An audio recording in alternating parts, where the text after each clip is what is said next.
नमस्कार, आदाब।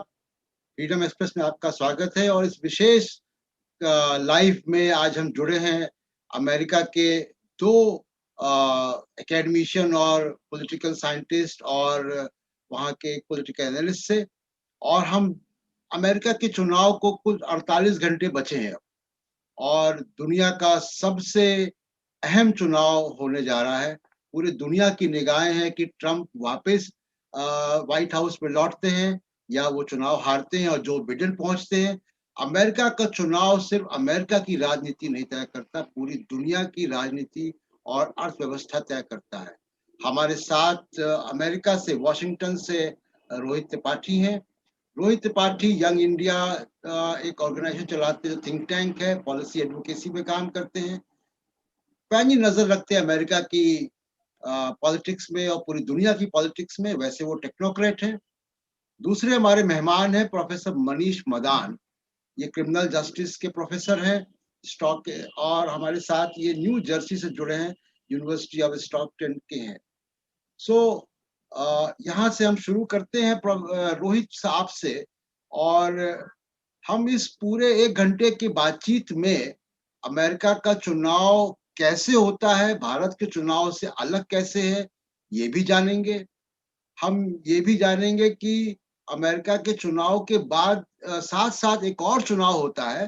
जैसे भारत में राज्यसभा का चुनाव होता है हर 2 साल में, तो अमेरिका की सीनेट का चुनाव भी हर 2 साल में होता है। इस वक्त सीनेट में ट्रंप की पार्टी यानी रिपब्लिकन पार्टी की मेजॉरिटी है। क्या वो रह पाएगी इस चुनाव के बाद? उसका क्या असर होगा? अमेरिका के चुनाव का रुझान अभी तक क्या है? क्योंकि अभी का अगर ताजा आंकड़ा देखें तो बहुत पीछे चल रहे हैं ट्रंप अप्रूवल रेटिंग में। जो रॉयटर्स का सर्वे आया तो उसमें उनको 42 और 51-52 का अंतर जो बिडेन और ट्रंप में है। तो कोई 10 पॉइंट की लीड जो बिडेन के पास है। दूसरा हम लोग इसमें ये भी देखेंगे कि अमेरिका के चुनाव का असर वहां की राजनीति में, पूरी दुनिया की राजनीति में क्या होगा। क्या कोई एक नया वर्ल्ड ऑर्डर क्रिएट होगा? भारत अमेरिका के रिश्ते क्या क्या रूप लेंगे? ये तमाम सारे जो अमेरिका के चुनाव से जुड़े हुए मुद्दे हैं, इनको हम लोग 1 घंटे में हम अपने दोनों मेहमानों से और विशेषज्ञों से चर्चा करेंगे। तो शुरुआत रोहित जी आपसे करते हैं और शुरुआत इसी बात से करते हैं कि क्या रुझान है, क्या लग रहा है? अब तो उल्टी गिनती शुरू हो चुकी है। कहाँ से शुरू करूं?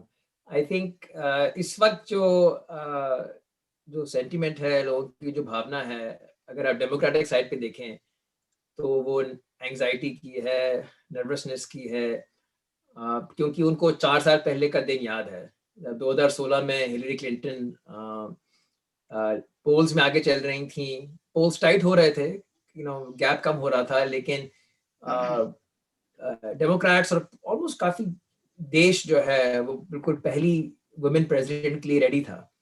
और फिर जो उस दिन हुआ और उसके बाद जो हुआ और पिछले 4 साल से जो हो रहा है, उसको जब लोग परिपेक्ष में रखते हैं, पर्सपेक्टिव में रखते हैं, सेंटिमेंट जो है वो नर्वसनेस का है। जैसे आपने कहा कि भारत की राजनीति में और राजनीतिक ढांचे में और अमेरिका के राजनीतिक ढांचे में फर्क है, काफी फर्क है। अगर अब राष्ट्रपति की चुनाव की बात हो रही है तो जो मोटी मोटी बात यह है कि पॉपुलर वोट जीतने वाला उम्मीदवार या जीतने वाली उम्मीदवार चुनाव नहीं जीतता।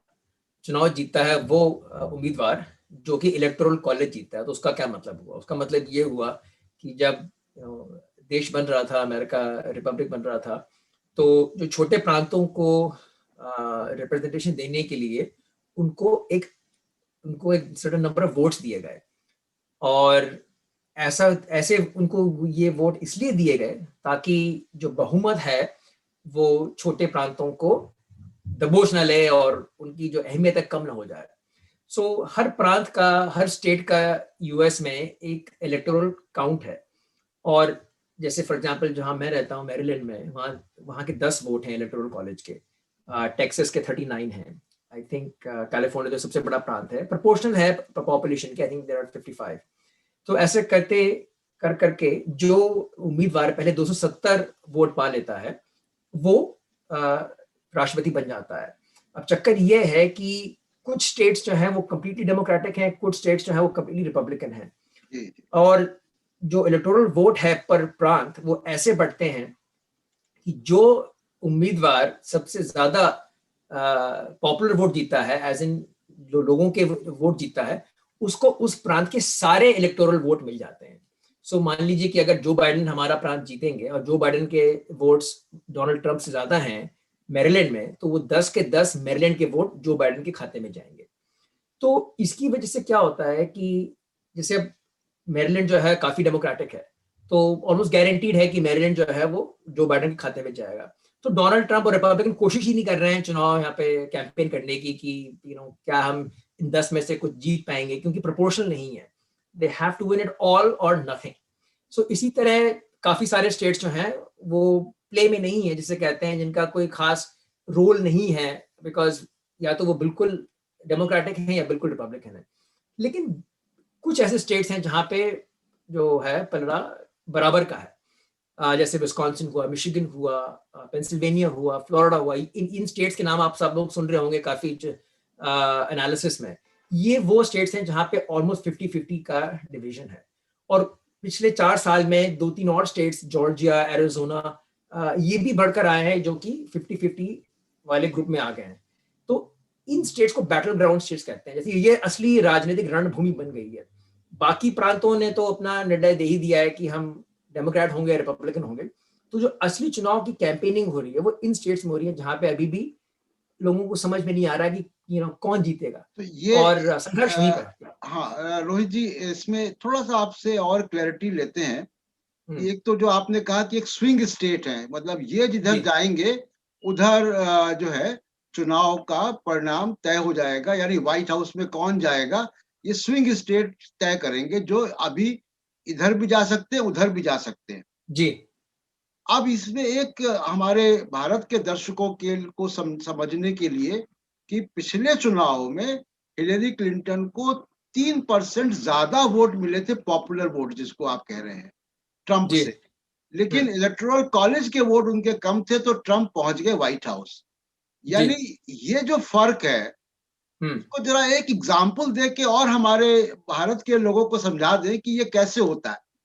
जैसे कि अगर इंडिया में 3 लोकसभा की कंस्टिट्यूएंसीज हैं, ठीक है, और एक कंस्टिट्यूएंसी में कांग्रेस जो है 5 लाख वोट से जीत जाती है और बाकी 2 कंस्टिट्यूएंसी में हजार वोट से हार जाती है, तो देखिए कि लोकसभा में बीजेपी की कितनी सीटें होंगी, 2, और कांग्रेस की होगी 1। लेकिन अगर उन तीनों का जो मतदान है ऐड कर दिया जाए तो कांग्रेस का वोट शेयर बहुत हाई होगा।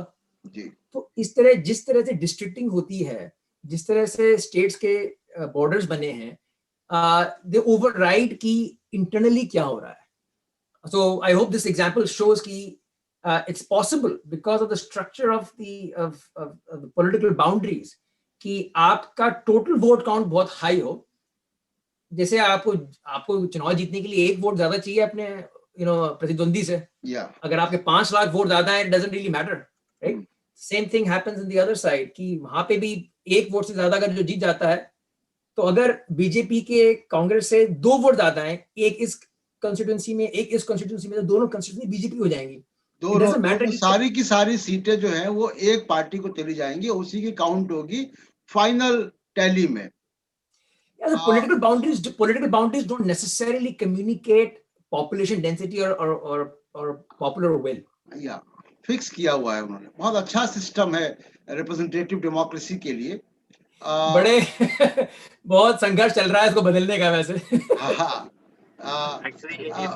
मनीष जी मैं आपकी तरफ आता हूँ और आपसे ये जानना चाह रहा हूँ कि जैसे अभी बिहार के चुनाव भी हो रहे हैं और आप लोग शायद देख रहे होंगे यहाँ हमारे यहाँ, और कल यहाँ पे दूसरे फेज का पोलिंग होगा बिहार में, तो हर दूसरा आदमी दिल्ली में या नॉर्थ इंडिया में पूछ रहा है भाई हवा किसकी चल रही है। तो मैं अमेरिका के लिहाज से पूछूं कि हवा किसकी चल रही है। Actually, before I answer this question, if I could just quickly add on to the last comment very quickly, Yeah. on the electoral versus the popular vote. एक तो उसमें last time जो 3%, I don't know if you meant 3% or 3 million votes, because there's a lot of difference in that. Yeah. तो Hillary Clinton को 3 million जो है popular votes ज्यादा मिले थे डोनाल्ड ट्रम्प से, नंबर 1. हाँ. और नंबर 2, ऐसा हिस्ट्री में पहले भी हुआ है. 2000 के जब इलेक्शंस हुए थे, George Bush versus Al Gore when as vice president candidate, तो उस केस में एल गोर को पॉपुलर वोट ज्यादा मिला था, but still the electoral votes were more with George Bush junior, and that's how he became the president in 2000.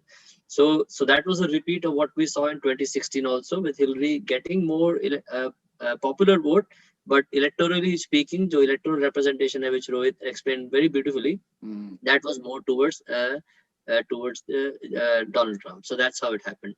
Now coming back to India with your question on the कि हवा अभी किसकी चल रही है, जहां तक मेरी समझ लगती है और जितना मैं फॉलो करता हूँ, मुझे पूरी उम्मीद है कि इस टाइम जो what's his name, Tejashwi Yadav की पार्टी की जो है is an RJD, right, and Congress, तो पूरा उनका जो महागठबंधन की जो एक चल रही है हवा, I really feel that is the way it is going. और उसके पीछे reasons है. मेरा सवाल था कि अमेरिका में किसकी हवा चल रही है? Oh, America में it's very, to be honest with you, it's a very split vote. You know, depends on what echo chamber we are talking about. Yes. You know, if we talk about the echo chamber that we belong in, you know, which is, I would say, you know, left, maybe far left, or left to left to the center, so we obviously hear more voices. I can tell you from where I live. Where I live, in a mile away, which is like maybe a kilometer, 2 kilometers away from my house, you will see different houses with huge flags of Trump, vote for Trump, huge yard signs on the on the yard signs, vote for Trump. Just about other day, there was in an empty lot, we saw कि वहाँ पर जो Trump की merchandise बिक रही है, T shirts बिक रही हैं, निकरे बिक रही हैं, उस तरह से. तो डिपेंड करता है कि आप किस शहर में रह रहे हैं, आपके आसपास के लोग कौन से हैं, तो वो सारा बहुत चीजें डिक्टेट करता है इन टर्म्स ऑफ दी हवा किसकी चल रही है. So I think it is very difficult actually to say कि किसकी रेली हवा है. आपको ऐसे भी आर्टिकल्स मिलेंगे जहाँ पे ट्रम्प को अभी भी बहुत चांस दिया जा रहा है, and which will speak a lot actually. In fact सुबह ही मैंने अपने उस पे I was discussing with somebody, I said कि अगर अमेरिका में 2.5 लाख लोगों की मौत हो चुकी है कोविड के कारण, नंबर 1, you know, अमेरिका इस टाइम पे नंबर 1 चल रहा है फेटलिटीज में, नंबर ऑफ केसेस में. Every day you are seeing record number of cases on COVID.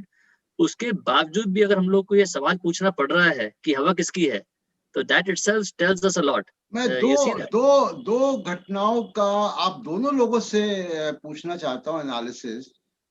एक तो जॉर्ज फ्लॉयड का जो हादसा हुआ, और उससे बहुत पूरे अमेरिका में प्रोटेस्ट हुए, और उसका क्या रिफ्लेक्शन होगा एक. और जो बात आप कह रहे थे कोविड-19 के मिसमैनेजमेंट की, तो कोविड-19 के मिसमैनेजमेंट का मैं बहुत सारे गैलप पोल्स और अलग-अलग सर्वेस देखता रहा, और उसमें प्रेसिडेंट ट्रम्प का अप्रूवल बहुत बुरा था. मतलब वो 55-56 तक एक समय में गया. तो वो ये दोनों घटनाओं का रिफ्लेक्शन कैसे होगा? पहले मनीष आप बता दें, फिर रोहित जी बताएं. जी, गो अहेड मनीष. मेरे हिसाब से जॉर्ज फ्लॉयड का इंसिडेंट ऑब्वियसली बहुत ही हादसा था. उसके अभी इनफैक्ट उसका इम्पैक्ट, आई डोंट नो उसका ज्यादा इम्पैक्ट आएगा very honestly, because the reason is जो अमेरिका में पुलिस ब्रूटैलिटी एक as a concept it's there, right. You know, whether you can go back to slave patrol से लेकर अभी तक आप चले जाएंगे, तो पुलिस ब्रूटैलिटी एक इट्स लाइक, आप जैसे इंडिया की बात करें कंपैरेटिवली, इंडिया में गरीबी कांग्रेस के टाइम से भी चल रही थी, बीजेपी के टाइम पे भी चल रही है. So it is not, you can't say कि बीजेपी की वजह से ही गरीबी है एज एन एग्जांपल. तो सिमिलरली जो पुलिस ब्रूटैलिटी का जो अमेरिका में है, particularly जहाँ पर statistically speaking the African Americans or the black community is 3 times more likely to be victim of police brutality और police use of force जिसको बोलेंगे, और use of deadly force जिसको बोलेंगे. तो वो तो हिस्टोरिकल चला आ रहा है. उसमें मुझे नहीं लगता कि लोग ट्रम्प को ब्लेम करेंगे या बाइडेन को ब्लेम करेंगे, नंबर 1. उसमें रादर जो ट्रम्प की जो लाइन ऑफ नैरेटिव रहता है वो ये रहता है कि blue lives matter as an example. जैसे यहाँ पे जॉर्ज फ्लॉयड के बाद एक हो रहा है पिछले 3-4 साल से, आपने सुना होगा ब्लैक लाइव्स मैटर, राइट. वो एक बहुत ही जेन्युइन सा एक मूवमेंट है, बहुत ही लेजिट मूवमेंट है, उसको और विंड मिलनी चाहिए है और मिल भी रही है. बट उसके काउंटर में ट्रम्प साहब ने शुरू कर दिया जैसे ब्लू लाइव्स मैटर. तो वहां पर जो पूरी आपकी लॉ एनफोर्समेंट जो फ्रेटर्निटी है, राइट, जो मिलिट्री फ्रेटर्निटी है, वो सारे they feel more empowered about कि भाई हमारे को प्रेसिडेंट हमारा सपोर्ट कर रहा है irrespective of what we have done. And obviously when I say we have done, उसमें नॉट दैट कि every police officer is corrupt, every police officer is racist. तो मुझे नहीं लगता कि जॉर्ज फ्लॉयड का इंसिडेंट ज्यादा इम्पैक्ट करेगा, number one, that's the number one point. Number two point is कि कोविड को लेकर भी जो है मुझे नहीं लगता कि ज्यादा इम्पैक्ट आएगा, बिकॉज कोविड के केस में जैसे Trump has been talking about कि उसको इकोनॉमी खोलनी है, सो ही वो इकोनॉमी का उसमें एक रोल प्ले लेके चल रहा है नैरेटिव में, कि अगर मैं सब कुछ लॉकडाउन कर दूंगा तो अमेरिका की नौकरियां चली जाएंगी लोगों की और इकोनॉमी डाउन हो जाएगी, तो therefore you need to keep the economy open, therefore I can't do lockdown. Similarly उसने मास्क को लेकर भी जो है उसने ज्यादा नहीं किया, because he is like mask don't work and all that stuff.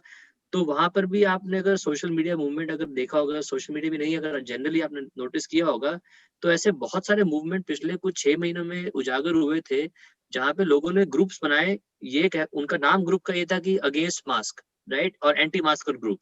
तो वहां पर जो है वो उस तरह की तादाद बहुत भर भर के लोगों की आई। And the reason I know this about also, मैं अपनी एक अनपब्लिश स्टडी के बारे में अगर थोड़ा सा जिक्र करूंगा, हम लोग ने स्टडी कर रहे हैं अभी मेरे कोलीग्स के साथ कोविड के ऊपर और कोविड का इम्पैक्ट के ऊपर ह्यूमन बिहेवियर के ऊपर, और how societies are going to change. तो उसमें ही अगर मैं छोटा सा आपको एक एनालिसिस दूंगा, तो उसमें again it's an unpublished work for now, but उसमें छोटा सा एनालिसिस ये है कि हमने 2 सवाल उसमें पूछे अमंगस्ट मेनी अदर्स, कि आपने 2016 में किसको वोट किया था और आपने 2020 में किसको वोट करेंगे, जाए, और ये सर्वे भी चल रहा है, पर अभी मैं आपको नंबर दे रहा हूँ अक्टूबर तक के। तो उसमें अगर 9% रिपब्लिकन्स ने बोला था कि, बिकॉज जनरली लोग ऑल्सो पार्टी लाइन के बेस पे वोट करते हैं, जैसे कि रिपब्लिकन है तो मोस्टली रिपब्लिकन को ही वोट करेगा, डजंट मैटर कि कौन सा कैंडिडेट है, इन ब्रॉड सेंस। कुछ एक आध बीच में डिफेक्टर जरूर होते हैं, वो हर जगह होंगे, but generally people vote by the party lines from what we have seen here.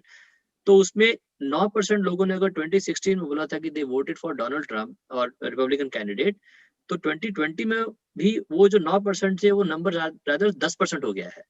तो वो 1% का इजाफा हमने अपने खुद के डेटा में देखा है in terms of Donald Trump को वोट करने के लिए। ये थोड़ा सा कंसर्न है। ऑन द फ्लिप साइड एक पॉजिटिव जो ये है कि अगर उससे सेम डेटा में जिन लोगों ने बोला था कि वो डेमोक्रेट को उन्होंने वोट किया था 2016 में, which was for Hillary Clinton candidate as a candidate, तो उसी नंबर में अबाउट 5 to 7% का इजाफा है for those people to say कि they will vote for the Democrat candidate. तो कहने का मतलब ये कि जो बीच में जो इंडिपेंडेंट वोटर्स थे या अनडिसाइडेड वोटर्स थे, they have shifted towards voting for the Democrat party, so that is a positive sign. So the question यही है कि अब जो अनडिसाइडेड वोटर्स हैं या इंडिपेंडेंट वोटर्स हैं, so do they consolidate the vote towards voting for towards the democratic party और not?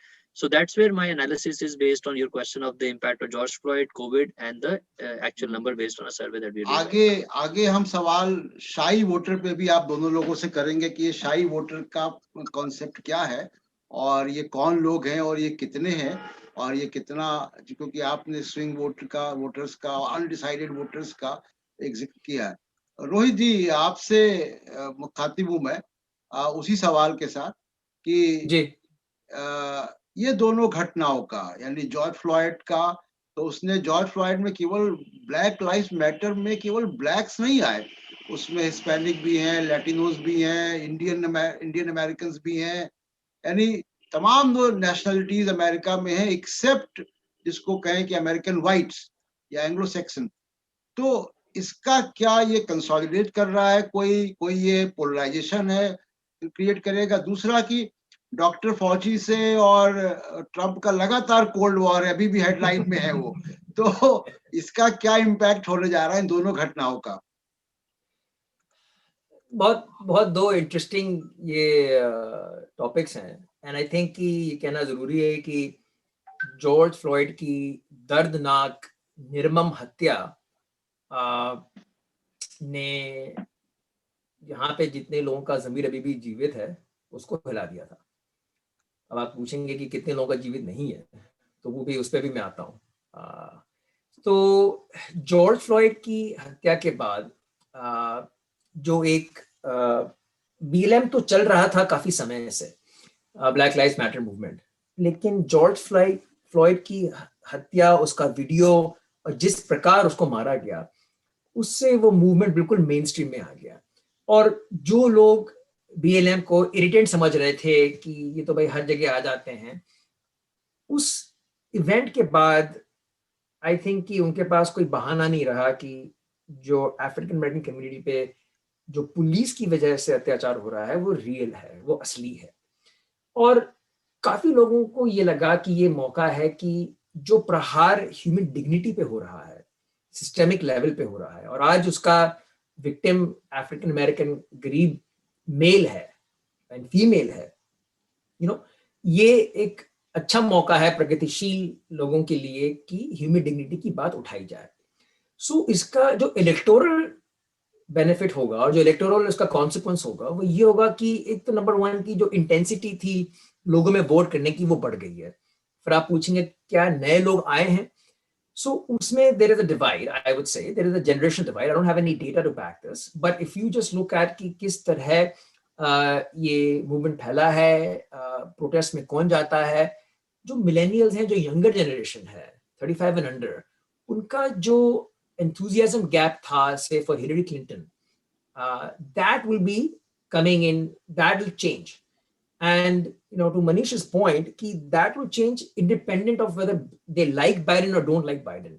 Democratic party में भी एक डिवाइड है, बर्नी सैंडर्स और जो बाइडेन वाला, जो कि लोगों को भूलना नहीं चाहिए अभी, but I think after George Floyd जो एक अर्जेंसी आ गई, और उसके बाद जो डोनाल्ड ट्रंप ने जो कदम उठाए, जिस तरह की लैंग्वेज का यूज किया, वाइट सुप्रीमेसिस्ट को कंडेम नहीं किया, ये सब बातें जो हैं डेमोक्रेटिक वोटर्स और खासकर यंग डेमोक्रेटिक वोटर्स की एंथुसियाज्म को और दृढ़ कर रही हैं, उनके संकल्प को और दृढ़ कर रही हैं।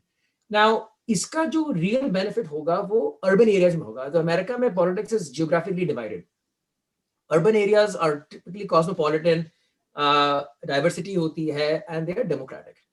As soon as you go, as you get farther and farther from urban areas, suburban and ex-urban areas, the population tends to be more Republican. So होता क्या है, जैसे अगर आप पेंसिल्वेनिया ले लें जो कि स्विंग स्टेट है, पेंसिल्वेनिया का बाय एरिया अगर आप देखेंगे मैप ना, तो इट्स लाइक 90% रेड, बट जहां ब्लू है वहां इतना रेड इज रिपब्लिकन, जहां ब्लू विच इज डेमोक्रेट इतना ब्लू है कि if the Democrats can get a good turnout in Philadelphia, which has a significant African American population, right, then they can win the election. Hillary Clinton lost by 40,000 votes, and those 40,000 votes could have come from Philadelphia itself if the African American turnout was higher.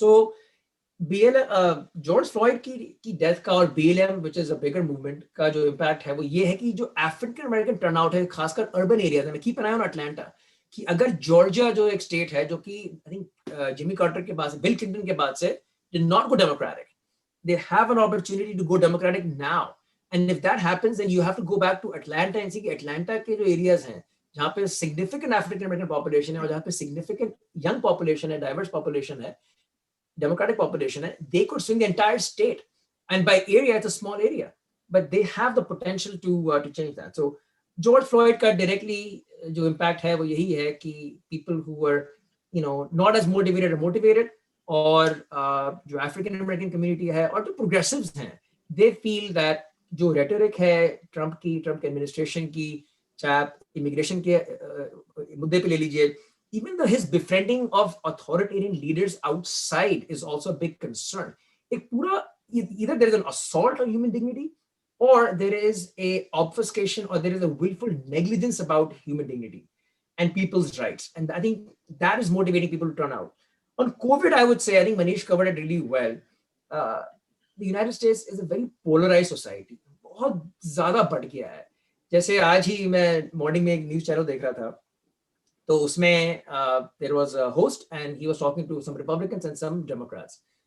तो सवाल था कि how has Trump performed in responding to COVID? तो Republican ने कहा he's done good.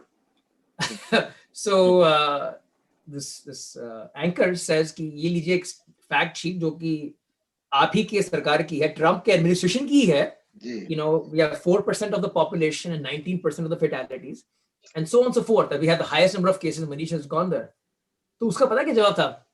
Your information is not correct. That is a very dangerous situation. So हम लोग जो अब ऑब्जेक्टिविटी ढूंढने की कोशिश कर रहे हैं राजनीति में, चाहे वो भारत की हो चाहे यूनाइटेड स्टेट्स की हो, I think we're trying to find something that's not there. And that to me is a much more concerning fact than anything else. और चुनाव के बाद भी उसकी एक्सेप्टेंस में भी इनको प्रॉब्लम होगी. इनको अगर कोविड के नंबर नहीं दिख रहे हैं तो चुनाव के नंबर कैसे दिखेंगे? सो आई मीन कल बहुत बड़ा दिन है भारत, भारत नहीं बल्कि अमेरिका के लोकतंत्र के लिए, जमहूरियत के लिए, डेमोक्रेसी के लिए. But I am worried about what happens after that, because जैसे आप जानते हैं कि चुनाव जो है वो एडमिनिस्ट्रेशन चेंज कर सकते हैं लेकिन कल्चर नहीं चेंज कर पाते हैं. And we have a deeper problem here. So COVID may, to Manish's point, to come to the on the electoral point, I don't think the Republicans are moving. I agree with Manish ki what I've seen ki the independents are clearly moving towards Biden, and Democrats they're already there. I mean, they just don't like the anti-science attitude that he has, which that's why he is hostile towards Fauci. Climate change ko le lijiye. Any time there is any objective truth about any issue. एक constituency America में मुसलसल मतलब कई elections में मैंने देखा अपनी life time में कि एक कंस्टिट्यूएंसी वो बदलती नहीं है. जो आप एंटी साइंस की अभी बात कर रहे थे, तो एंटी साइंस एटीट्यूड उस कंस्टिट्यूएंसी को बड़े बखूबी एड्रेस करता है. जो जिसको आप एंटी अबॉर्शनिस्ट कहते हैं या जो कैथोलिक बेल्ट है वहाँ की, तो ये कंस्टिट्यूएंसी क्या है और वो कितनी बड़ी है और वो मूलतः रिपब्लिकन है. Manish ji. This is a very, I think, अभी जो एंटी एबॉर्शनिस्ट जो लॉबी है, राइट, वो I don't know if they are anti science per se. वो because वहाँ पे there is an angle of religion, वहाँ पे there is an angle of this pro choice versus pro life. तो वो थोड़ा सा I would say different है in terms of the anti this science thing what you said. But वो community भी, again, I don't have the statistics to back it up, but there is a sizable community. आप Utah चले जाएं अगर as an example, Utah, आइडो fall, जितने भी जो traditionally जो red states हैं, वहाँ पर people do not vote for a candidate. It is like they are voting for the ideology of the party. So अगर एक रिपब्लिकन की जो पार्टी आइडियोलॉजी है वो ये है कि they want to be pro choice, वो भी प्रो लाइफ, उसमें वो लाइफ आने के बाद उसका क्या होगा वो किसी को फर्क नहीं पड़ता है. Right, that's the unfortunate reality of this country. ज्यादातर ये लोग रिपब्लिकन सपोर्टर्स माने जाते हैं. That is true, that is true. Supporter माने जाते हैं, उनका स्ट्रांग होल्ड है और that is very true. Vote bank है. एक और बहुत ही रीसेंट इशू पे, और ये लगातार ये हो रहा है कि ट्रम्प जो है वो व्हाइट हाउस में कदम रखते ही उनका जो झगड़ा है और बहुत वोकल झगड़ा है वो दो लोगों से तो बहुत है. एक उनका मीडिया से वहां के, और दूसरा किसी भी तरीके के सिस्टम से. यानी वो अपने ही कितने स्टाफ को बदलते रहे लगातार, अपनी जो उनके क्लोज कॉन्फिडेंट है अपनी सेक्रेटरिएट को बदलते रहे, और उनसे किताबें भी आई बीच बीच में, उनके व्हाइट हाउस के स्टाफ की किताबें आ गई. तो ये सारा जो पूरा झमेला चला है, और एक परसेप्शन मीडिया ने तो मतलब उनका जो मेन मीडिया है, मतलब मैं तो कहूँगा कि जिसको हम लोग राइट विंग मीडिया भारत में मानते हैं, फॉक्स न्यूज वगैरह भी, वो भी क्रिटिकल है काफी हद तक ट्रम्प के. तो ये जो मीडिया का पूरा एक क्रिएट किया हुआ है, तो क्या ये ट्रम्प के वोट बैंक को कहीं से असर कर रहा है या वो स्ट्रांग हो रहा है इससे? Go ahead, Manish. इसमें I think you have to really think of the politics. That इसका आंसर थोड़ा सा कॉम्प्लेक्स है in my view, and I will try to articulate it. This is, we have to see कि America की जो Donald Trump के under जो political narrative है वो क्या है. अगर मैं उस पे जाऊं एंड उसका मैं कनेक्ट करूंगा मीडिया के नैरेटिव से, उसका जो नैरेटिव है वो क्या है, make America great again for example, right. उसका ग्रेट अगेन से मतलब क्या है, you have to understand that in a much more deeper context. वो ग्रेट अगेन बोले तो जैसे कि when you have more white people in position of powers as an example, right, where the people from other races or other ethnic groups are sidelined or subverted into lesser position of powers. That's one example of that. That is why you also see his narrative on कि by America first, he's been talking about that. So वो जो उसका nationalism वाला जो angle है, and which is what you see the parallel in the right-wing media of whether it is Fox News or whether it is the Z News. They talk about this whole nationalism, which I will also go and as far as saying hyper nationalism mode में चले जाते हैं वो लोग. तो वो narrative जब तक रहेगा, तो उस केस में आई मीन फॉक्स में critique him on the COVID response as an example in mild terms.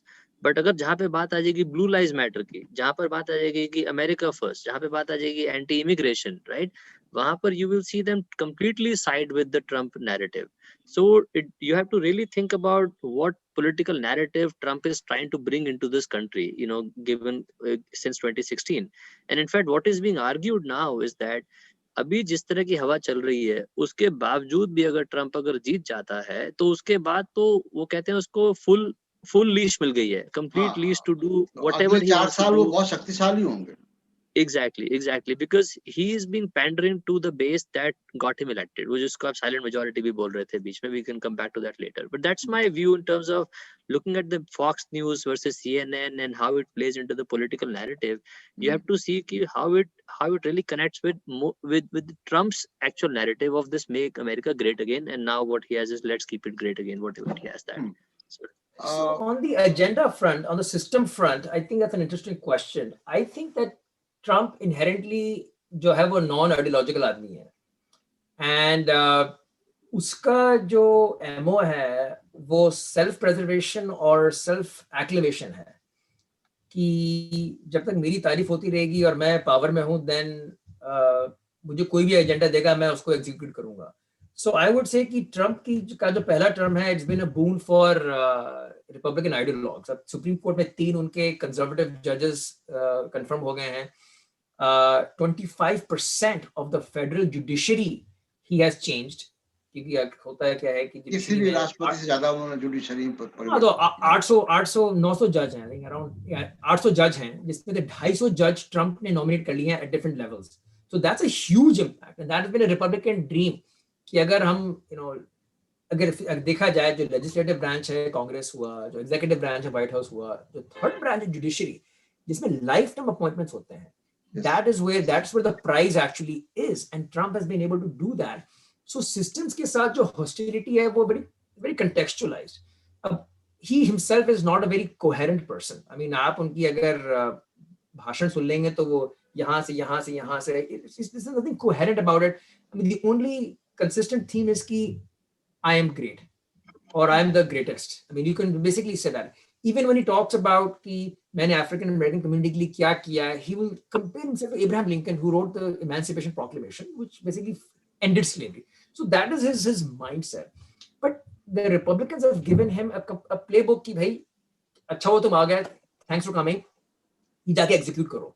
And that's why it has helped him so much कि Senate जो है वो Republicans hands में रही है throughout his term, and that has really helped him. 2018 में Democrats ने house जीता, तो यहाँ पे जो लेजिस्लेटिव ब्रांच है, अगर आप कहना चाहें लोकसभा राज्यसभा बटी हुई है. So US Congress the House of Representatives is the lower house and the upper house is the Senate. So 2018 तक Trump had all 3, I mean the Republicans had all 3 branches, but 2018 के बाद the Democrats won. So थोड़ा उसकी वजह से थोड़ी परेशानी तो ट्रम्प को ही है. नैंसी पेलोसी ने उसको इम्पीच भी कर दिया आप जानते भी हैं. But overall, the Senate and Trump have been tied so tightly together कि उनका पूरा legislative agenda जो है वो हो गया है. अब agencies में भी I think is a slight exaggeration कि he does not like systems, right? He has tried to control the Pentagon, जो कि बड़ी मुश्किल चीज़ है control करना, honestly speaking. Department of Justice, which is the law enforcement entity here, and Manish can talk better about it, उसमें दखल अंदाजी बहुत ज़्यादा हो गई है. There is no question about it. And I think Attorney General जो हमारे हैं, William Barr, he will not go down in favorable terms as a honest broker for law enforcement in the United States. So that's been a big problem. And then I think, but on the other side, other agencies like EPA, जो कि environment protection agency है, बाकी agencies हैं, उसमें Trump was able to put in the Republican lobbyists, sympathizers in almost all the positions and reverse a lot of the laws that pro environment, climate change, etc. अब white house में उन्होंने pandemic office बंद कर दिया था. सोचिए white house में एक इमरजेंसी ऑफिस है पैंडेमिक रिस्पांस का, वही बंद कर दिया था. सो एनीवेज, तो इसके पहले कि मैं भारत के और दुनिया के रिश्तों में अमेरिका से और क्या कोई एक नया वर्ल्ड ऑर्डर बनेगा, भारत के रिश्ते कैसे होंगे, इस चुनाव के बाद अगर कोई भी जीतता है, बिडेन जीतते हैं या ट्रम्प जो है व्हाइट हाउस में रह जाते हैं, तो इसका इम्पैक्ट क्या होगा ये हम समझेंगे। लेकिन अभी अमेरिकन सिस्टम और अमेरिकन पॉलिटिक्स पे थोड़ी और बात करते हैं। जी जी। और आप लोगों से मैं एक बात समझना चाह रहा हूँ कि सुप्रीम कोर्ट की जैसे अभी आप बात कर रहे थे, तो सुप्रीम कोर्ट में ट्रम्प ने रिपब्लिकन जजेस की अपॉइंटमेंट कर दी है। एक और दूसरा एस्पेक्ट है, वो उसकी भी चर्चा आपने ब्रीफली की और हम चाहते हैं कि दर्शकों को हम लोग बताएं इस बात को कि अमेरिका के दोनों हाउस में एक में जो हाउस ऑफ रिप्रेजेंटेटिव है यानी वहां की लोकसभा है, वहां पे रिपब्लिकन्स मेजॉरिटी में नहीं है, वहां पे डेमोक्रेट्स मेजॉरिटी में थे।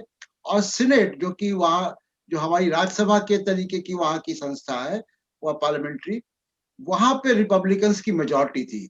और इसी वजह से ट्रम्प के खिलाफ जो इम्पीचमेंट था, जो महाभियोग था, जो उनको हटाने का प्रस्ताव था, वो वहां गिर गया जाके। इस चुनाव के साथ साथ सीनेट के चुनाव भी हो रहे हैं और उसमें बहुत माइनोट मेजॉरिटी पे है, शायद 5 की मेजॉरिटी पे रिपब्लिकन्स हैं। और ये अगर उलट गया तो दोनों जगह अगर दोनों हाउस में पार्लियामेंट के डेमोक्रेट की मेजॉरिटी होगी और ट्रम्प अगर जीत भी गए और इम्पीचमेंट आया तो क्या होगा ऐसी सूरत में? Manish ji. I think then it will probably go forward, because if you remember last time जब impeachment नहीं हुआ था, and which was right before Donald Trump actually came to India for the Namaste Trump event, right? उससे पहले जो है he was acquitted and because he had enough votes in the Republican Party there. So you're absolutely right. अगर the question is कि will they reinitiate the impeachment proceedings एक बार ना होने के बाद, that's one thing. और अगर करेंगे और अगर if they have the numbers, then I don't see a reason why he will not be impeached if there is obviously a legit case, which obviously there was initially. That's why the Democrats started, in the last cycle. Whether they will do it or not, that's a different issue altogether. The reason being, and this is more of a political question, which I'm not sure, which is that if he has lost the elections already, right, then will the Democrats want to go after an opposition candidate who was once in power and not anymore in power? So because that is where I don't know, because if you remember last time when Nixon Gate happened, right, he resigned and then things kind of happened. In fact, no American president ever impeached. Exactly. So. Right. So basically, I think that's more of I think I see that more as a concept of a developing country's political, strategy to go after the opposition leaders when they are not in power. But again, the world order is shifting. So, so who knows? Who knows if they actually do go after him, for the kind of things he's been charged with. So. अभी वहां की राजनीति में resort में MLA बंद करने का और सीनेटर्स को बंद करने का चलन अभी नहीं आया है। ये बड़ी अच्छी बात है खैर वहां की डेमोक्रेसी के लिए। रोहित, मैं एक आपसे पूछना चाह रहा था कि हम लगातार अमेरिकन इलेक्शंस को अगर ऑब्जर्व करते हैं पिछले बहुत सालों के, तो अमेरिका की फॉरेन पॉलिसी का एक रोल अमेरिका के इलेक्शन में हमेशा से रहा है, चाहे वो इराक वॉर हो, चाहे वो इराक वॉर के बाद के समय को अफगानिस्तान एक बड़ा रहा है, उसके पहले भी यूएसएसआर था, तो सारे इलेक्शन जो है वो कोल्ड वॉर के रिजीम के जितने हुए वो फॉरेन पॉलिसी पे ही हुए कमोबेश। ट्रम्प के आने के बाद ये तब्दीली हुई है कि American politics and American elections are more inward, ज्यादा डोमेस्टिक पॉलिटिक्स वहां आई है। तो ये फिनोमेना क्या कहता है और इसमें कौन ज्यादा भारी पड़ रहा है? So that's a very interesting, development in American politics in my mind. So I just want to say before I go into that, कि the US में जो सबसे बड़ा डर है, which is always a threat to a meaningful republic, इसकी political vendetta नहीं होना चाहिए. So to your point, कि depending on what happens, who wins. If Trump wins the White House and the Republicans win the Democrats win the Senate, if they have the votes to kick him out, and it's not a they have to have, I think, 2/3 of the Senate. So it won't be easy. They would have to have a big sweep. So I think it's not straightforward. They'll get 10 Republicans to kick him out. So I think just want to put that down, which is good. Or जो going after Trump की बात है, that cannot happen through the Congress anymore. That will have to happen in the courts. So New York में already cases हैं against the Trump organization, so on and so forth, and he has all kinds of other problems that we'll have to deal with later on. And just to remind people on Nixon avoided a lot of that trouble because he was pardoned by Ford. So it's एक हमारे एक दोस्त हैं, उन्होंने एक theoretical आंकड़ा निकाला कि अगर ट्रम्प हार जाता है तो वो पेंस को बना देगा राष्ट्रपति और खुद के लिए और अपने पूरे परिवार के लिए पार्डन ले लेगा उससे कि चलो यार मैं यहाँ से निकलूं तो फ्री होके निकलूं यहाँ से. So we'll have to see if that happens. So that aside, I mean that will be just devastating for the country, and I think the Democrats are not interested in political vendetta. They'll be happy enough to just get back in power, and now what happens on the Republican side, I don't know what happens there. If the Senate is still within the Republicans' hand and Trump wins the election, then he'll go after Hunter Biden and Joe Biden. उनके laptop पे क्या रखा है? It's possible. I mean, I don't know what that.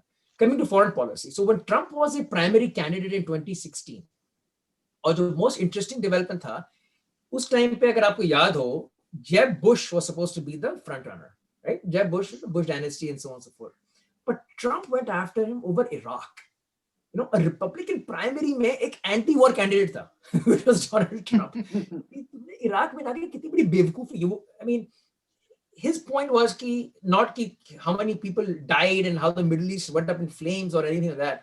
कि तुमने कितनी बड़ी बेवकूफी की जाके जहाँ और oil भी नहीं रखा अपने पास. That was his thing. You don't even keep the oil. Bizarre.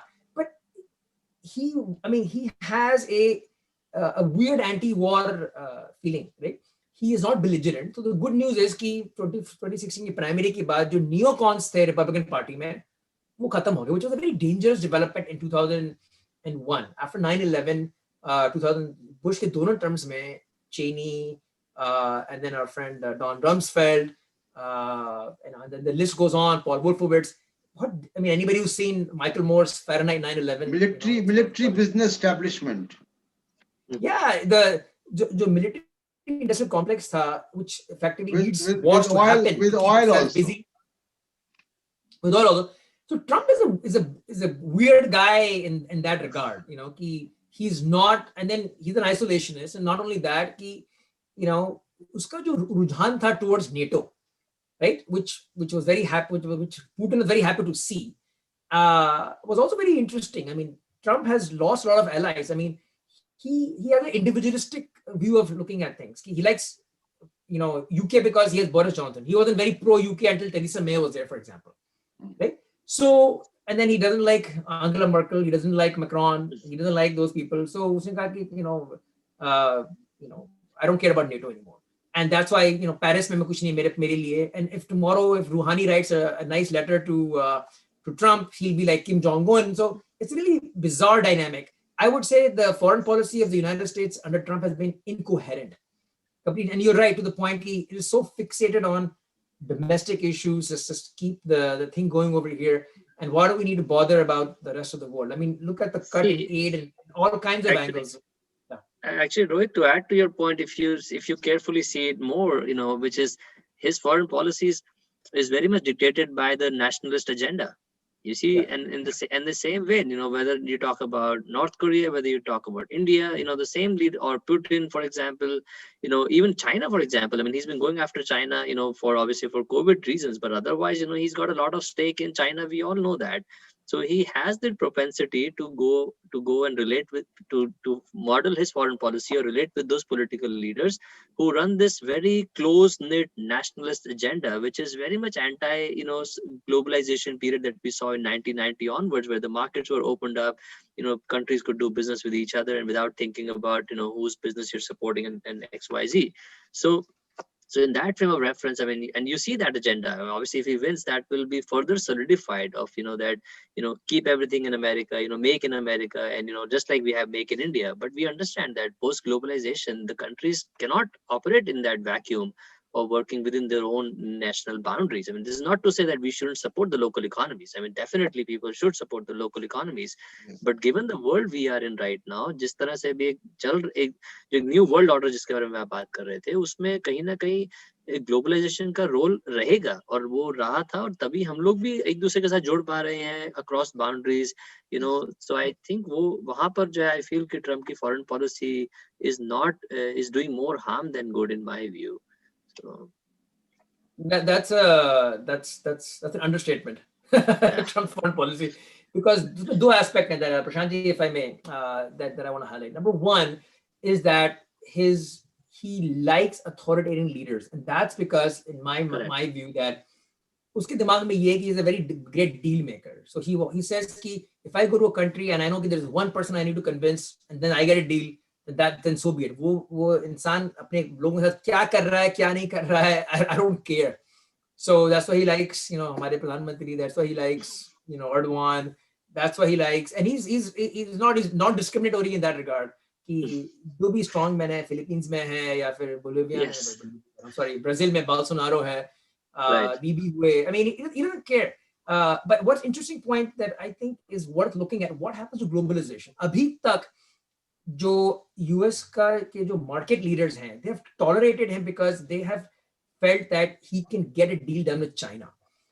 Because if you look at the last 3-4 years, as and when the prospects of a deal with China, a trade deal with China went up, the market went up. Yes. And as they receded, the market went down.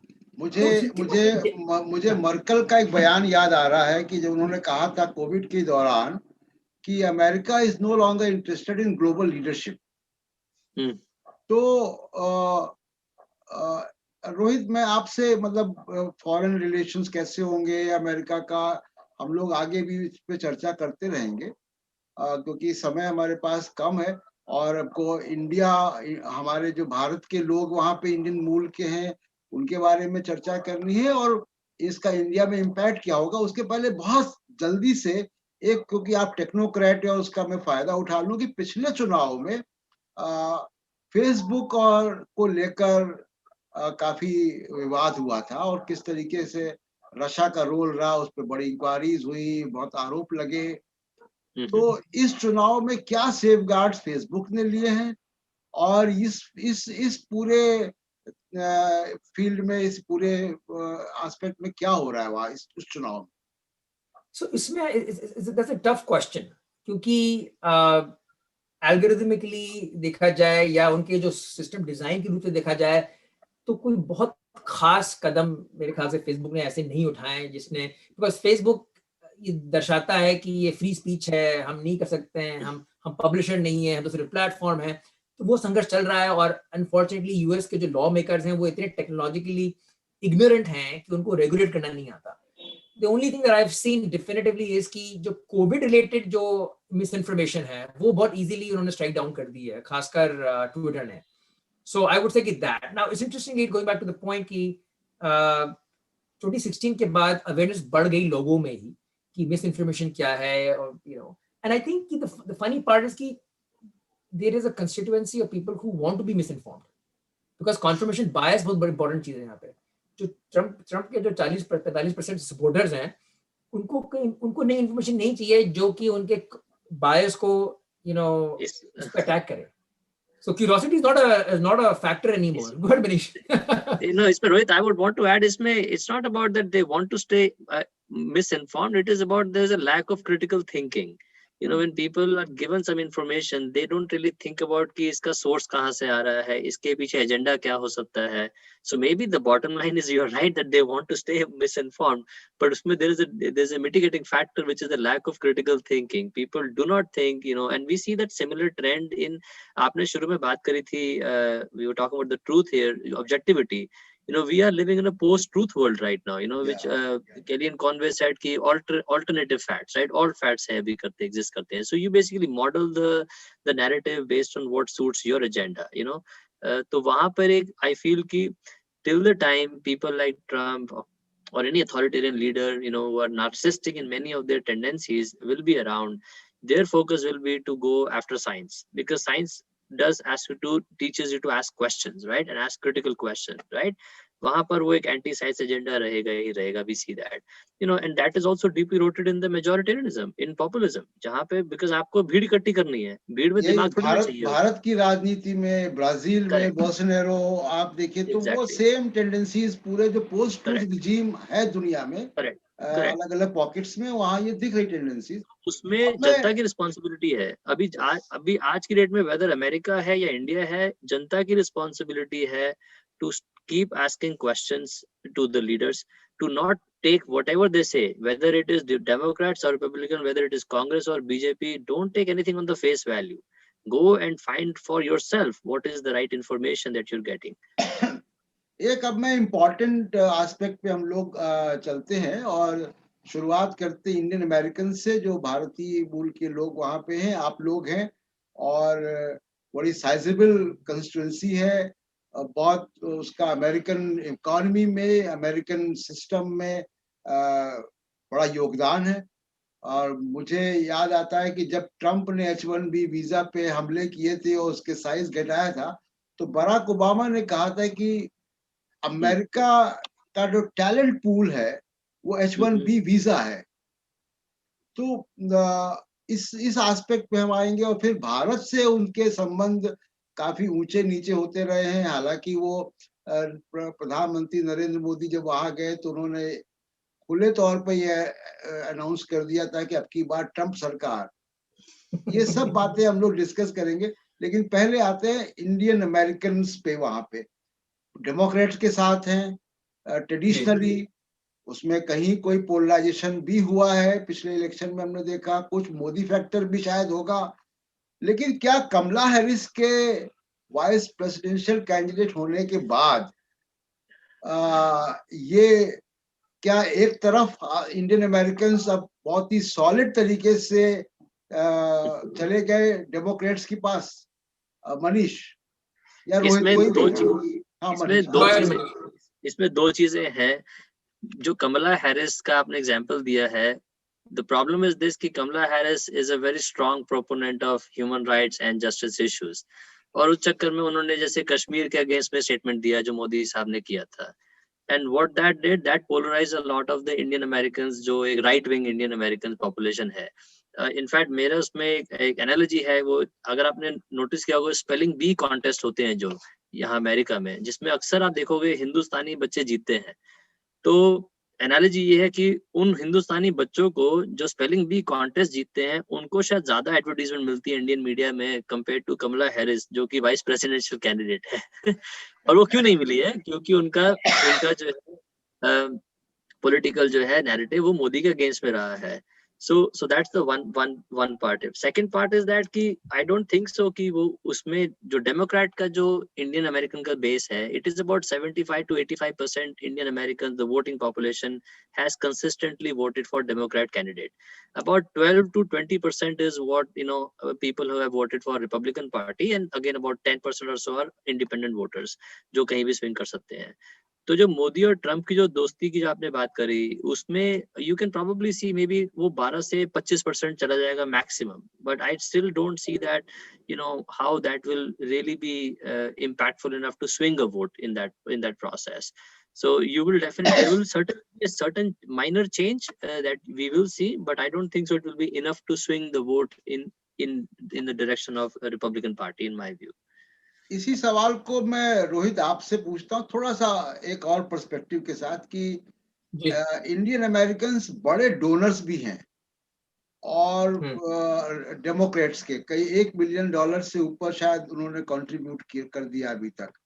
उनके बड़े fund razor's भी हैं, और उसके साथ साथ हम देखते हैं कि बड़े जो इन्फ्लुएंशियल इंडियन अमेरिकन्स हैं वो डेमोक्रेट के कैंपेन में लगे हुए हैं, बहुत बिजी हैं और बड़ा रोल प्ले कर रहे हैं.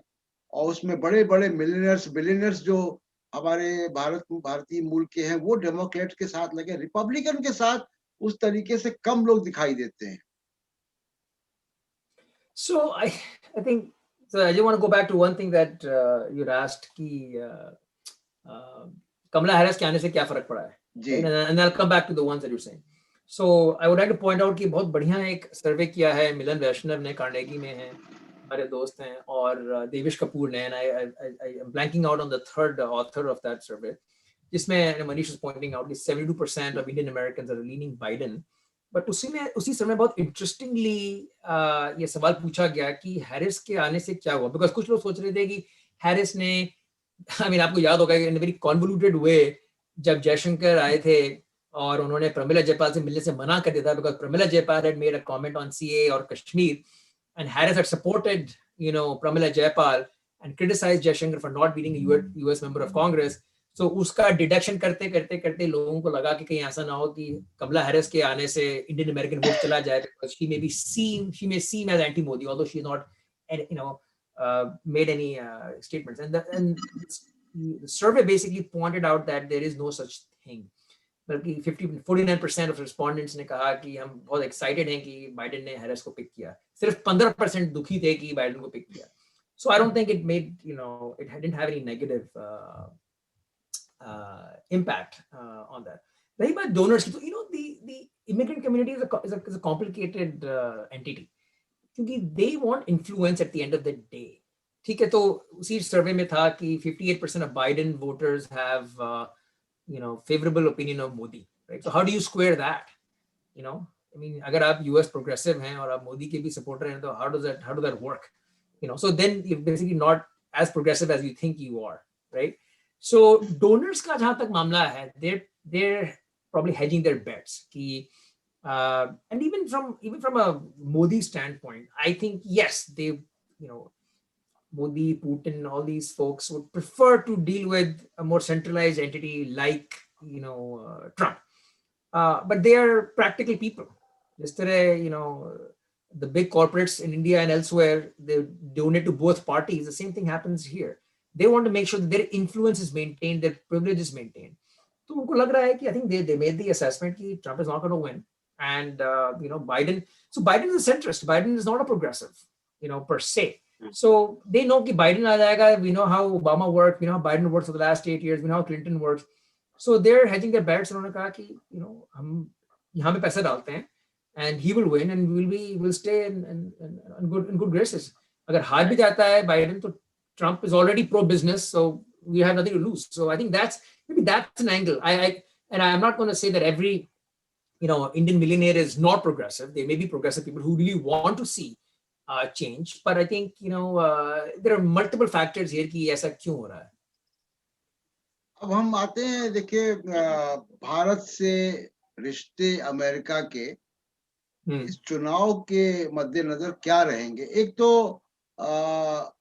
सबसे जो दो तरीके के डिफरेंसेस हम लोग बात कर लें यहाँ पे, कि एक तो सिस्टमेटिक जो सिस्टम के रिलेशंस होते हैं, वो सिस्टम के रिलेशंस प्रेसिडेंट रिपब्लिकन हो या डेमोक्रेट हो, उसका फर्क नहीं पड़ता है, क्योंकि वो लॉन्ग टर्म रिलेशनशिप है, वो गवर्नमेंट टू गवर्नमेंट है, स्टेट टू स्टेट है, और वो कुछ पुरानी ट्रीटीज हैं, पुराने जो कमिटमेंट्स हैं, चाहे वो चलते रहते हैं.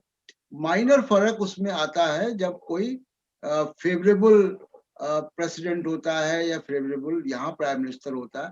तो और ट्रम्प का इंडिया में इंटरेस्ट प्रेसिडेंट बनने से पहले भी रहा है. मतलब उनके कैसीनो का नाम भी ताजमहल कैसीनो था, जो बंद हो गया, शायद अब बंद हो गया. मेरे शहर में है, बाय द वे. पड़ोस में बंद हो चुका है.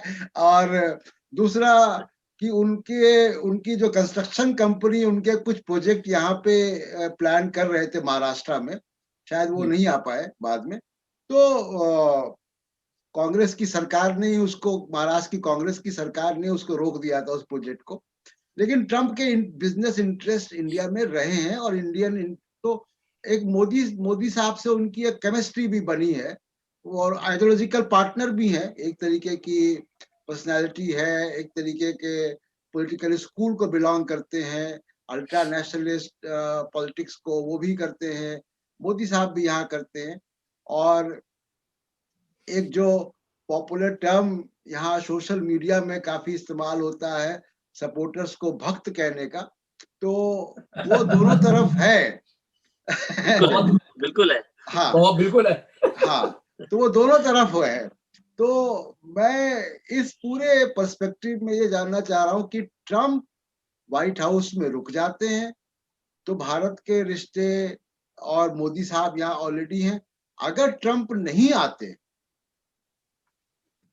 जो बिडेन आ जाते हैं, तो बहुत सारे फैक्टर्स काम करेंगे रोहित जी, कि जैसे मान लीजिए कि जो आपकी रिलीजियस कमेटी है कांग्रेस की, उसने इंडाइटमेंट किया है भारत के सीए को भी, कश्मीर की पॉलिसी को भी, दिल्ली के राइट्स को भी, तमाम समय समय पर उनके इंडाइटमेंट आते रहते हैं। उसमें काफी इन्फ्लुएंस डेमोक्रेट लोगों का है, और एक बड़ी सिविल सोसाइटी जो अमेरिका में काम कर रही है वो डेमोक्रेट्स के करीब है, जो कि मोदी साहब की पॉलिसीज के खिलाफ है, मुखालफत करते हैं अमेरिका में रहकर। गो बैक मोदी वाला जो पोस्टर लेकर चलते हैं, या कोलिशन अगेंस्ट जेनोसाइड चलाने वाले जो लोग हैं, तो बिडेन अगर आते हैं तो क्या ये जो गर्मी है व्हाइट हाउस और मोदी साहब में, वो कुछ रिश्तों में कमी आएगी उसकी? मनीष तुम बोलो पहले, then I'll answer. नहीं, मैं तो ये था कि आई वाज गोना से कि जो आपने बात करी कोलिशन अगेंस्ट जो जेनोसाइड, उसमें मैं रोहित के बिहाफ पे भी आई थिंक बोल सकता हूँ कॉन्फिडेंटली, और अपने बिहाफ पे तो बोल ही सकता हूँ कि हम लोग उस नैरेटिव में नहीं बिलोंग करते हैं। You know, as much as India में things have been bad, you know, in terms of the religious rights, but I think कहीं ना कहीं जो यहाँ का जो एक्टिविस्ट सर्कल है, you know, वो हम लोग अपने वॉइस को डीलेजिटिमाइज कर देते हैं by going that far and in sort of sensationalizing it, you know, and maybe ये मेरे बोलने के बाद मुझे शायद बहुत गालियां पड़ेंगी एक्टिविस्ट सर्कल में, पड़ेंगी। but जो वो एक्टिविस्ट सर्किल डेमोक्रेट्स के बहुत करीब है। करेक्ट, नो वो, but what needs to be said needs to be said. हमारे भी बहुत करीब है।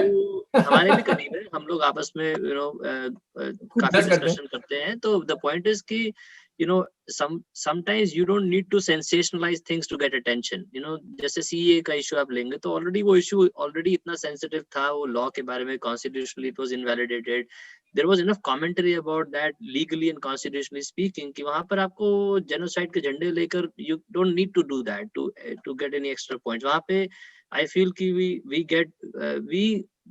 we bring, I think we delegitimize our voices in that process. Answering your question in terms of कि वो इंडिया की पॉलिटिक्स पे क्या असर पड़ेगा, तो obviously that the time will have to tell, because you know India is to a large extent we are a service nation, you know, we have obviously with the kind of demographic we have, with the young population we have, you know, we want to have business opportunities at the end of the day. So उस case में I feel that you know with US and India's you know trade relationship, in whatever the business deals there are, you know, I feel that relationship probably will continue. Where probably you'll see a bit of difference is maybe I hope for the good of it, that Modi's brand of this nationalistic politics probably will subside a little bit. You know, maybe people will come back to their senses in terms of this. We are looking forward for that. We are looking forward for that. We also are very much looking forward to, because you know, as we say, like US politics in many extent is also like a fountainhead of the global politics, you know. People look up to the US American politics, और यहाँ पर, और जो आपने बात करी Trump और मोदी के साथ में जुड़ने की, you know, they both have an anti-Muslim agenda, you know, to a large extent, you know, both have this Islamophobic viewpoint, you know, when CA itself is a landmark law that Indian government brought to emphasize that.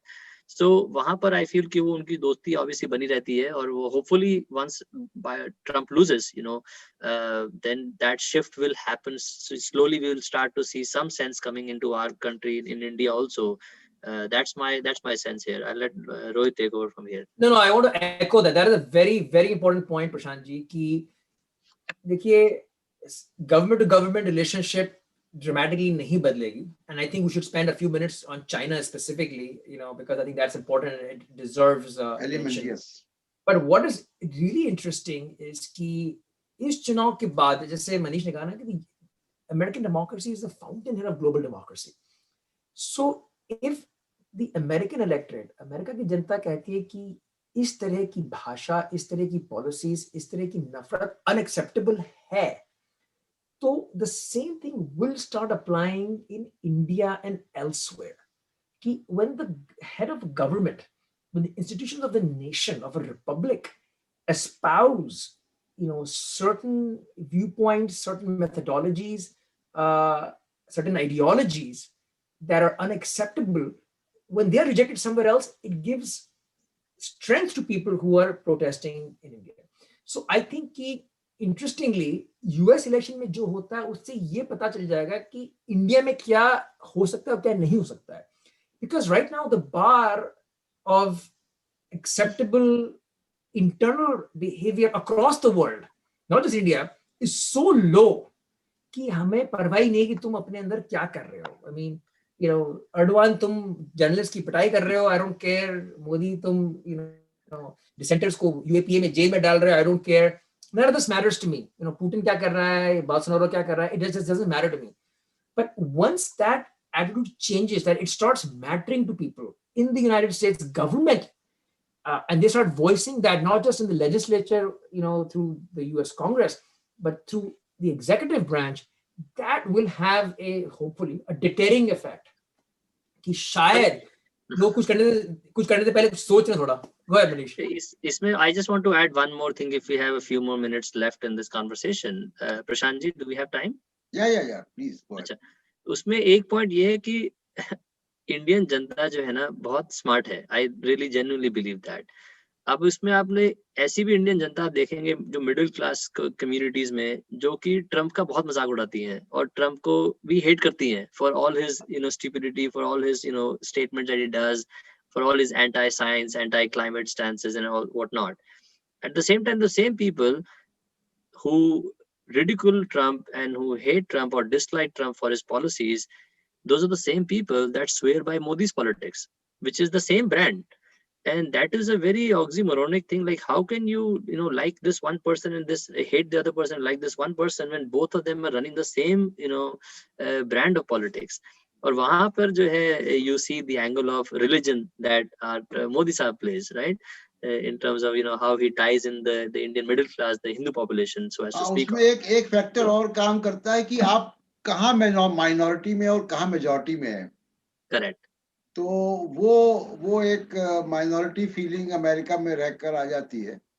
Correct. और वो progressive politics को पसंद करते हैं.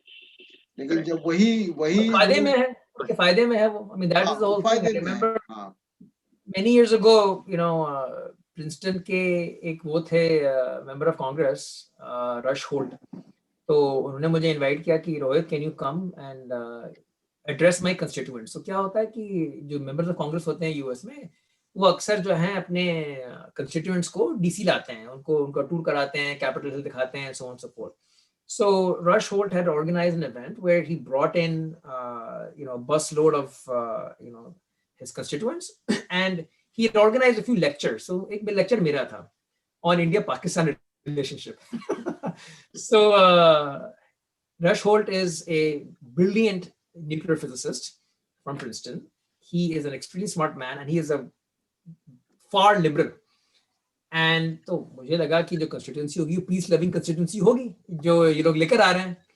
And I start talking about कि how Pakistan में जो right wingers हैं और इंडिया में right wingers like VHP etc. जैसे मेरे मुंह से VHP निकला, वो लोग तो बिल्कुल ही जिसे कहते हैं attack mode में आ गए. And I just looked at Rush Holt and I said, and we just had a eye contact conversation. This is what you're dealing with. Here they're aligning with the most liberal politician because that person is in power, whereas जो उनके अंदर जो sentiment है वो इतना नफरत से भरा हुआ. And then they started cursing on Pakistan and Muslims and so on and so forth, and it was just, I didn't have to say a word after that. It was just self-evident जो oxymoron बता रहे हैं मनीष कि how can you have the two realities live side by side and you cannot. तो यही तो हमारे biases हैं. हम लोग opportunistic हैं, sadly, कि जहाँ पतली गली से रास्ता निकल सकता है वो ले लो shortcut. And Trump, I mean, one of the things that I wanted to point out, you brought up, why is Trump not good with systems? Because he has taken shortcuts throughout his business career and political career. He doesn't believe in systems, and he doesn't see the value of systems because his worldview is completely centered at himself and not centered around the greater common good. And यही तो फर्क है. This is a big difference, right? You want leaders who just don't pay lip service because all three of us know there is a There are people who pay a lot of lip service to 5 घंटे का Facebook live चाहिए होगा Trump की personality को discuss करने के लिए।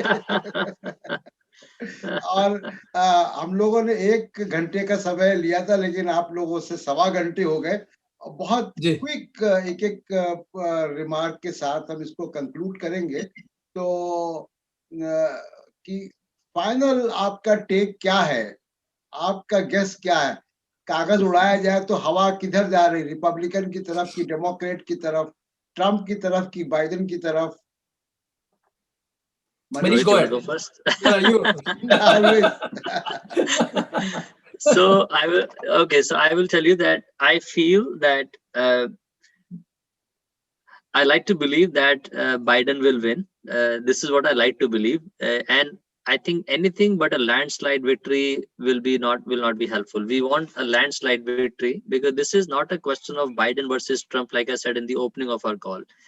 This is a question of whether the country wants to choose a path of polarization, whether they want to choose the path of othering the minority communities, right? Whether it's based on race, religion, ethnicity, what have you, and also whether it wants to go to the anti-science and all divisive agenda. That's one political part of it. The second part of it is that does the country want to stay unified? Does the country wants to stay as a global leader? So अगर वो वाला path और and united, और अगर वो वाला path अगर चाहिए तो उस केस में जो है one would hope that Biden wins and Biden and Harris wins handsomely and in a landslide victory. That's number one. Number two, what if the Trump actually wins? Then my response to that will be that I will not be surprised. And why I will not be surprised is because in 2016 elections also, everyone knew that Hillary Clinton was going to be the winner. I mean, every poll projection was projecting Hillary Clinton as the winner. But we saw what happened. And in the post analysis of the election polls results and the demographic numbers, people were like, obviously that, there were a lot of silent majority. Right, in a town where I live, I mentioned to you about earlier. In my own classroom, I had students who would be openly saying that yes, they want to support Trump, and you have to ask why. The why is because he brought the narrative of anti-establishment, right? The anti-incumbency, an anti-establishment guy. So answering your long-winded question, a long-winded answer is that yes, I would hope that Biden wins and wins handsomely to bring back the narrative which is united and progressive for the country. But if Biden loses or Trump wins, I will not be surprised because there is a silent majority, which you never know will probably come in more numbers. So seeing the trends that they are seeing in the polls and whatever we are seeing that. Yes. Number two. Number 3 point, for your audience perspective, कल wait ना करें result आने का. हालांकि कल election है. कल generally जो है, अगर आप पास्ट ट्रेंड्स देखेंगे पिछले 4 इलेक्शन के 2004, भारत के लिए परसों होगा वो, भारत के लिए परसों. हाँ, परसों भी मत वेट कीजिए. क्योंकि अगर 2004, 8, 12 और 16 के इलेक्शन अगर आप देखेंगे तो मोस्टली जो है वो रात के 11 बजे से लेकर सुबह 3 बजे तक जो है वो कंसेशन स्पीच आ जाती है या फिर फाइनल प्रोजेक्शंस आ जाते हैं कि who is going to be the winner. Supreme Court जाने की तैयारी भी कर रहे हैं पोस्टल वोट्स के मामले में. That is why I am saying कि परसों तक रिजल्ट आने की उम्मीद बहुत कम है. तो इसीलिए क्योंकि जो मैंने बताया आपको, एल गोर का बुश का जब इलेक्शन हुआ था 2000 में, even by the federal laws, they have the cutoff of December 8, if I recall correctly, to announce the official results. तो और जिस तरह से इस इलेक्शन में कोविड के चक्कर में बहुत सारे मेल इन बैलेट्स भी हुए हैं. आई डोंट नो इंडिया में मेल इन बैलेट्स होते हैं या नहीं होते. आई डोंट थिंक सो होते हैं अभी इंडिया में मेल इन बैलेट्स. पर यहाँ पर जैसे मेल इन बैलेट्स होते हैं. इनफैक्ट अगर मेरे पास अगर ऑप्शन होता तो मैं आपको एक बैलेट का दिखा भी सकता हूँ कैसा दिखता है आपके ऑडियंस के लिए. तो उसमें वो लोग भेजते हैं, अब वो भी काउंट होंगे पोस्ट ऑफिस को जाकर, वो सारे काउंट होंगे. तो और वो ऐसा नहीं है क्योंकि 150 मिलियन बैलेट्स हैं, देयर इन 100,000 एंड मिलियंस. तो वो सारी चीजों को मद्देनजर रखते हुए, just for your audience, because I know everybody is excited in America also and India also, world over, कि क्या इलेक्शन का रिजल्ट आएगा. तो अपने आप को ये बता के रखें कि परसों तक का इंतजार ना करें. चांसेस बहुत कम है परसों तक के रिजल्ट आने के. दैट्स माय बुरी खबर हम लोगों को दे दी है. वो कह रहे हैं कि इलेक्शन डे नहीं है, इलेक्शन वीक है इस बार. And I think I want to echo this point as we leave, Prashant ji की एक केवल मैं एक छोटी सी बात अपनी कहकर उसके बाद फिर मैं आपसे आता हूँ कि जो इन्होंने अभी स्विंग वोट्स की या उसकी बात की, वो बेसिकली वो शाई वोटर है जो पब्लिकली किसी Hmm. सर्वे कंपनी के सामने, मीडिया के सामने उसको ट्रम्प को सपोर्ट करने में शर्म आती है, क्योंकि कैसे वो आइडेंटिफाई करे अपने आप को एक ऐसे Correct. व्यक्ति से जो कि जिसका मजाक उड़ता है, लेकिन वो Right. वोट दे आता है क्योंकि उसका इनर कंसाइंस, तो चाहे वो रेसिस्ट है, चाहे वो और भी Right. किसी जो भी वजह है। Right. रोहित, आप तो वॉशिंगटन में हैं, Hmm. तो वॉशिंगटन में क्या हवा पहुंच रही है? वॉशिंगटन के जो आसपास के इलाके हैं वो डीपली डेमोक्रेटिक हैं, डीपली। हाँ, वो तो ट्रेडिशनली डेमोक्रेटिक सो है। हम लोग तो जैसे Manish not living in a bubble, I live in a bubble. एक हमारे आसपास एक सरफेस, एक हम लोग बिल्कुल एक पानी के बुलबुले के अंदर हैं, जहाँ पे सिर्फ डेमोक्रेट दिख रहे हैं। जहाँ और blue है पानी, पानी थोड़ा blue है दूर पानी। जाएंगे तो दिखने लगता है। प्रशांत जी, सबसे बड़ी समस्या इस वक्त ये है, I think I am glad you point this out, the shy voter is the reason why Democrats आज भी इतने नर्वस हैं, इवन दो नेशनली 10 पॉइंट की लीड है बाइडेन के पास, पर वो उस शाई वोटर पे, पर उन पोल्स पे वो विश्वास नहीं करना चाहते और नहीं कर सकते, because exactly to the point you making कि शाई वोटर जो है, ये हिडन वोटर जो है, बहुत खतरनाक वोटर है। आई थिंक सबसे बड़ी प्रॉब्लम ये है, the real test this week is going to be legitimacy, कि अगर result is not seen as legitimate by 100% of the people, this is very important, then we have then American democracy is in bad shape. पहली बार अभी आज सुबह देख रहे थे Philadelphia में नेशनल गार्ड खड़ा हुआ है, just to anticipate कि just in case अगर violence होता है, is unheard of. Actually, Actually, to add to Rohit's point, even the Attorney General that he mentioned, William Barr, his house has been barricaded because you never know what role he will play at this point, moving forward in the justice issues. But even in fact, yesterday on New Jersey Hive, one of the highest, the Trump supporters actually blocked Biden Harris, bus from going forward. So you are seeing, so there's a lot of chaos, that we are hoping, or not hoping, but we are anticipating that will happen as a result of this political shift. I mean, if you think of it, Trump has not answered a single time that if he will turn over the power once he loses. He has never said it in a very clear terms, right? That itself is very alarming.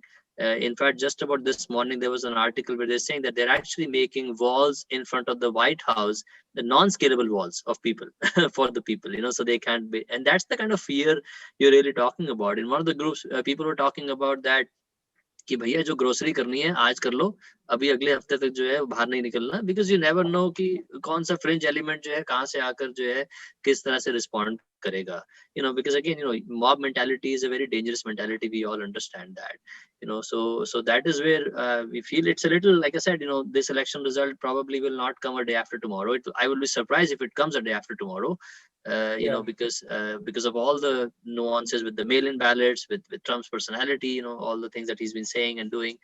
So I don't know if we have come to the point where we need international observers for the US elections.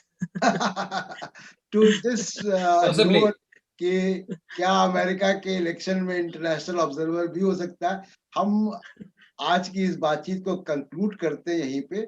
और आप दोनों का बहुत शुक्रिया, professor Manish का और रोहित जी का, कि थैंक यू, इतना सारे हम लोगों ने एक सवा घंटे में अमेरिका के इलेक्शंस के तमाम सारे एस्पेक्ट को हमने कवर किया।